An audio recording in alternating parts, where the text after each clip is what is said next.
اس کی طلب ہے، تو طلب ہی انسان کو آگے لے کر جاتی ہے۔ جب ہمارے اندر روح کی طلب ہوگی تو روح کی طلب دیدار ہے، یعنی کہ نور، وہ نور کو چاہتی ہے۔ اس کی غذا بھی اللہ نے نور رکھی، اس کی چاہت بھی اللہ نے نور رکھی، اس کی پاکی بھی اللہ نے نور رکھی، اس کی ہر چیز اللہ نے نور رکھی ہے، مگر نفس کی چاہت دنیا رکھی ہے۔ جو زمین سے چیزیں پیدا ہوتی ہیں وہ چاہت اس کی رکھی ہے، جو زمین کی خوبصورتی ہے وہ اس کی چاہت ہے، مگر جو آسمان کی خوبصورتی ہے یعنی کہ جنت، نور، اللہ سے ملاقات، شرف عبادت، شرف ذکر، شرف قرب، یہ اللہ تعالیٰ نے صرف روح کی زندگی میں رکھا ہے، مگر وہ بھی سب روحوں کی نہیں، بہت سی خبیث، خباث، خناس شیاطین ہو گئی۔ مومن کی روح، کیا مومن،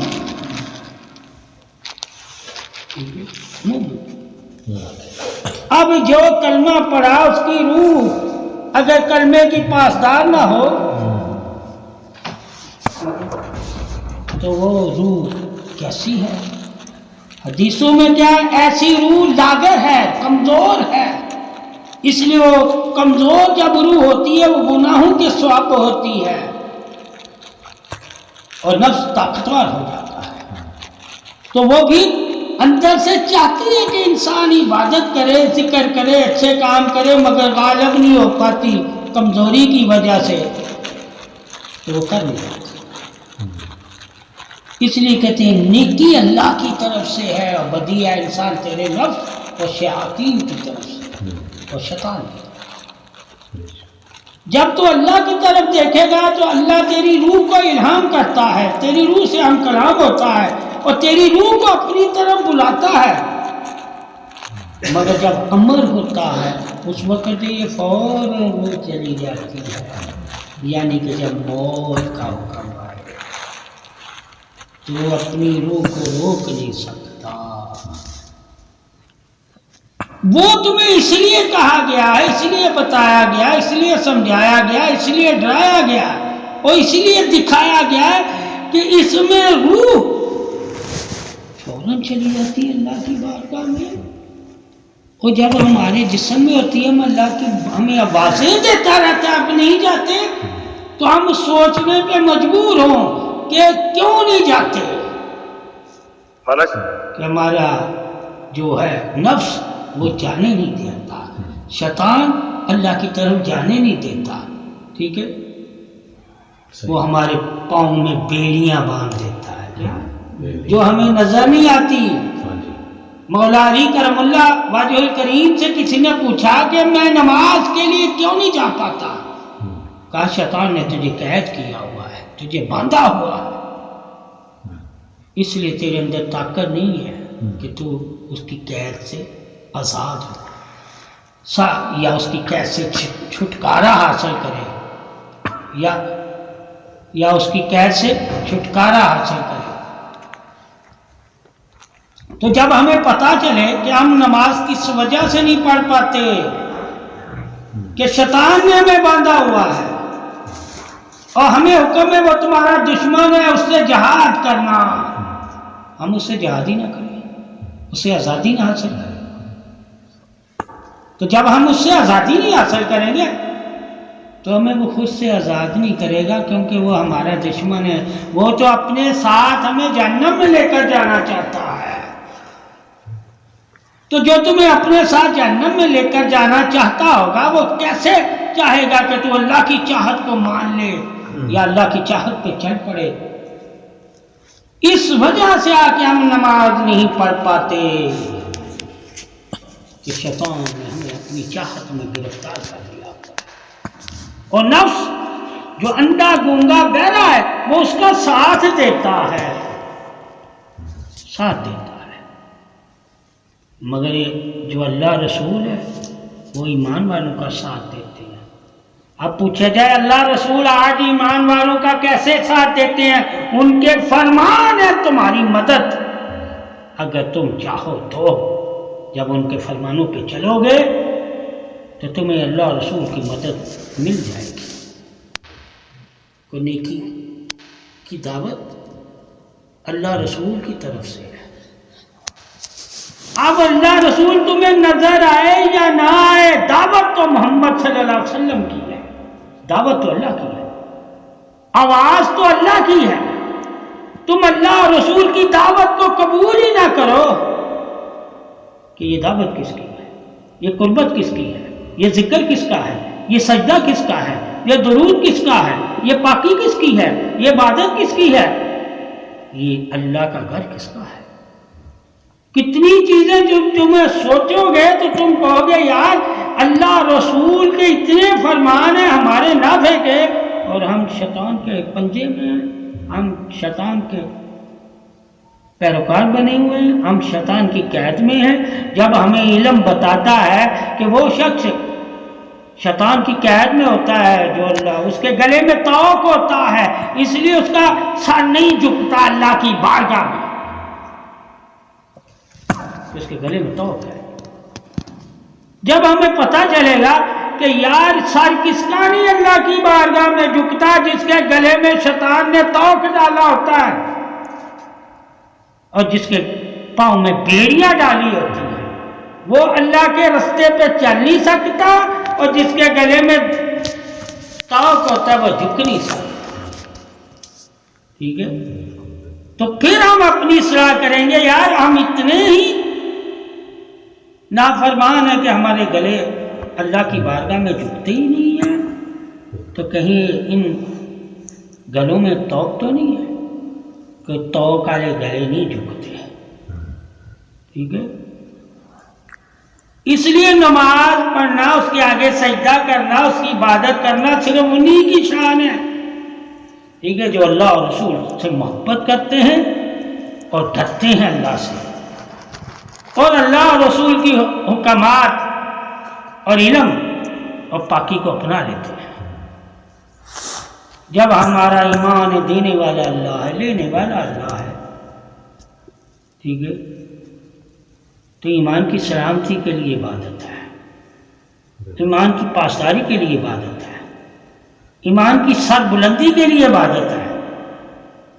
ٹھیک ہے، اور ایمان کو پھیلانے کے لیے عبادت ہے، ایمان کی طرف بلانے کے لیے عبادت ہے. عبادت بھی دعوت ہے کہ کوئی دیکھ کے تیری طرف سے ہو سکتا وہ اللہ کے گھر چلا جائے. تو ہم اللہ کی اگر زبان سے دعوت نہیں دے سکتے، علم سے دعوت نہیں دے سکتے، کھانے پلانے سے ہم دعوت نہیں دے سکتے، تو کم سے کم عبادت کے ذریعے ہی اللہ کی دعوت دیتے رہے. عبادت دعوت ہے اللہ کی. کہ تجھے دیکھ کے کوئی عبادت کرنے لگ جائے، سمجھو وہ زندگی بعد جس نے تجھے دیکھ کے عبادت شروع کی، اس اللہ تعالیٰ اس کو تیرے لیے وسیلہ بنائے گا نیکی کا، کہ جو وہ نیکی کرے گا تیرے نام ایمان میں بھی وہی نیکی لکھی جائے گی. صدقہ جاریہ جسے کہتے ہیں. تو ہم ایک دوسرے کے لیے اگر صدقہ نہیں کر سکتے، کسی کی مدد نہیں کر سکتے، تو کم سے کم اس کو ہی صدقہ جاریہ بنا لیں، مرنے کے بعد ہماری بخشش ہو جائے گی. اس وجہ سے کہتے ہیں کہ جو لوگ پریشان رہتے ہیں، کھوئے رہتے ہیں، وہ اپنی چاہتوں اور اپنے نفس کی چاہتوں کی وجہ سے پریشان ہوتے ہیں. اللہ نے ہر کسی کے نصیب میں اتنا ہی لکھا ہے جتنی اس کو ضرورت ہے.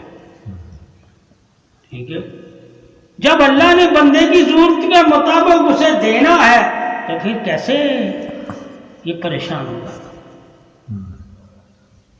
جب یہ اپنے نفس کی خواہشات کی باتیں کرے گا، وہ اسے اندھا کر دے گی، وہ اسے پہلان بنانا، یعنی کہ اصل قصے کہانیاں تمہارا نفس تمہارے ساتھ کرتا ہے، تو ایسا کرے گا ایسا ہو جائے گا. اگر تو اللہ سے پوچھے گا تو اللہ کہے گا نہیں، تو جیسا محمد صلی اللہ علیہ وسلم نے فرمایا ویسا کر. انہوں نے کہا صبر کرنا، انہوں نے کہا ذکر کرنا، انہوں نے کہا عبادت کرنا، انہوں نے کہا اللہ کے علاوہ کسی سے مدد نہ مانگنا. انہوں نے کہا ادھار نہ لینا، ادھار بھی گلے میں توق ہے کہ جس نے تجھے دیا ہوگا اس کے آگے تو جھکا رہے گا، تو جھکنا بھی شرک ہے۔ یہ نفسی شرک ہے، کیا ہے یہ؟ کہ ایمانی شرک۔ بہت سے لوگ ہوں گے کہ اپنے نفسوں کو خدا بنا لیں گے، وہ بھی شرک کرتے ہیں۔ جیسے کچھ لوگ تکبر میں آ جاتے ہیں، اللہ نے ان کو بہت دیا ہوتا ہے، گمنڈ میں آ جاتے ہیں، انا میں آ جاتے ہیں، ٹھیک ہے، وہ بھی پھر شرک ہی کر رہے ہیں۔ اور کچھ لوگ عاجزی میں آ جاتے ہیں، دھوکہ دینے لگ جاتے ہیں، ٹھیک ہے، مکر کرنے لگ جاتے ہیں، ٹھیک ہے، دوسروں کو اپنی باتوں میں لے کر اپنا کام کرتے ہیں، یہ بھی دھوکہ ہے۔ دھوکہ بھی شرک ہے، مگر یہ وہ شرک نہیں ہے جس کی معافی نہیں ہے، دھوکہ بھی شرک ہے۔ شیطان بھی تمہیں، بہت سے لوگ ہیں وہ دھوکے میں ہیں کہ جھوٹے خداؤں کو انہوں نے خدا بنا لیا، وہ دھوکے میں ہے، وہ اللہ اور رسول کی طرف کبھی گئے ہی نہیں ہیں، وہ دھوکے میں پڑے ہوئے ہیں۔ ایسے لوگ جو دھوکے میں پڑے ہوئے ہیں، اندھے گونگے بہرے ہیں، اور جو اندھے گونگے بہرے ان کو جس طرف لے کر کوئی چلتا ہے اسی طرف چل پڑتے ہیں۔ تو اس وجہ سے ہمارے اوپر یہ آفتیں مصیبتیں اس لیے آتی ہیں کہ ہم اللہ کے قریب ہونے کی کوشش کریں، تاکہ اللہ ہمیں اپنی پناہ میں لے کر، اپنی رحمت میں لے کر ہمیں آفتوں و مصیبتوں سے نجات دے۔ یہ جو عبادت ہے یہ نجات کے لیے ہے، یہ جو عبادت ہے یہ اس کے کرم، اس کی دولت اور ایمان کے لیے ہے، یعنی کہ بے نیازی کے لیے ہے عبادت۔ اللہ کی جب تم عبادت کرے گا، اللہ اپنی رحمت بے نیازی سے تیری مدد کرے گا۔ جب عبادت کے شرف ہمیں معلوم ہوں گے کہ اس عبادت سے ملتا کیا کیا ہے، اس عبادت سے پاکی ملتی ہے، اس عبادت سے نور ملتا ہے، اس عبادت سے بخشت ملتی ہے، اس عبادت سے شفا ملتی ہے، اس عبادت سے دل زندہ رہتے ہیں، اس عبادت سے دلوں کو اطمینان ملتا ہے، اس عبادت سے نور ملتا ہے، اس عبادت سے سلامتی ملتی ہے، اس عبادت میں رزق میں برکت ملتی ہے۔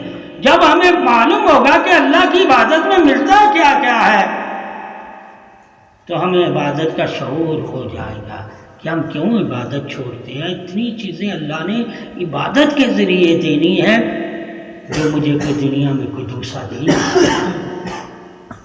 یعنی دولت دے سکتا ہے، برکت نہیں دے سکتا، وہ اللہ نے دی، ٹھیک ہے، پانی دے سکتا ہے، نور نہیں دے سکتا، پاکی۔ جو انسان نہیں تمہیں دے سکتا وہ اللہ کہتا میں تمہیں دے رہا ہوں جب تم عبادت کرتا ہے۔ صبر کی تلقین تجھے دے سکتا ہے، صبر کے بارے میں تجھے علم دے سکتا ہے، مگر صبر اللہ ہی تمہیں دے گا، ٹھیک ہے، اللہ ہی تمہیں دے گا۔ بہت سی چیزیں اللہ نے صرف اپنے پاس رکھی ہیں، لوگوں کو صرف کہا ہے صرف تم لوگوں کو شعور دینا، علم دینا، سلامتی کے بارے میں بتانا، عبادت کے شرف کے بارے میں، یہ بتانے والے تو تجھے سارے مل جائیں گے، دینے والا صرف اللہ ہے، صرف دینے والا اللہ ہے۔ ہم لوگ جتنے بھی ایک دوسرے کو خبر دینے بتانے والے ہیں، ٹھیک ہے، اللہ کا راستہ بھی ہم بتانے والے ہیں، مگر اللہ کے راستے پہ چلانے والا اللہ خود ہے، کوئی تجھے اس کے راستے پہ چلا نہیں سکتا جب تک تجھے وہ طاقت نہ دے چلنے کی،